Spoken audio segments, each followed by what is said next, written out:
اگر کسی کو انالیسس چاہیے آئیے قرآن سے لے لے کیوں ذلیل ہے آج ہم دنیا میں۔ نمبر 1 اللہ کے دین کے بارے میں تصور کا محدود ہونا۔ جب تصور محدود ہوگے تو کہاں اسلام عدالت میں، کہاں اسلام معیشت میں، کہاں اسلام معاشرت میں آئے گا، تو ذلت تو مقدر بنے گی، پہلی بات۔ دوسری بات 1924 کے بعد کی کیفیت۔ 1924 کیوں ہم ہائی لائٹ کر رہے ہیں؟ رہی صحیح مرکزیت مسلمانوں کی تھی، اور وقت کے خلیفہ کی طرف سے اگر کوئی فتویٰ جاری ہوتا تو آج ہمارے مفتیان کرام کی طرح فتویٰ پبلش نہ ہوتا تھا، وہ نافذ ہوتا تھا۔ آج ایک کیا 1000 فتوے جاری کیجئے، اس کا ریفیوٹ بھی آ جاتا، ریبٹل بھی آ جاتا، چل رہا ہے سب کچھ، نافذ تھوڑی ہو رہا ہے۔ اگر یورپین کمیونٹی EU بن سکتی ہے، زبان الگ، خطے الگ، ملک الگ، تو مسلمان ایک کلمے پہ جمع کیوں نہیں ہونے کی کوشش کر سکتے؟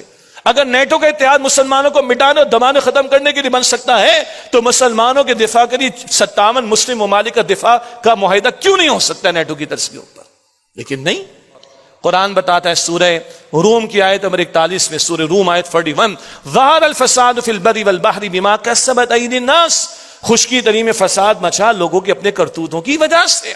وہ کرتوت کیا ہے؟ انفرادی سطح پر دیکھ لیں، قرآن کو ہم چھوڑیں، مسجد کو ہم بے آباد رکھیں، جھوٹ، وعدہ خلافی، خیانت اور گالم گلوچ منافقین کی صفات، سود، رشوت خوری کا معاملہ، کرپشن کا معاملہ، لوٹ مار کا معاملہ، وراثت میں بیٹیوں کو حصہ، بہنوں کو حصہ نہ دینا، نیچے سے اوپر تک آپ دیکھ لیں، یہ سب بے عملی ہے، گناہ ہے، سرکشی ہے، بغاوت ہے، نتائج ہمارے سامنے۔ آخری بات اس ضمن میں، اب کیا کریں بھائی؟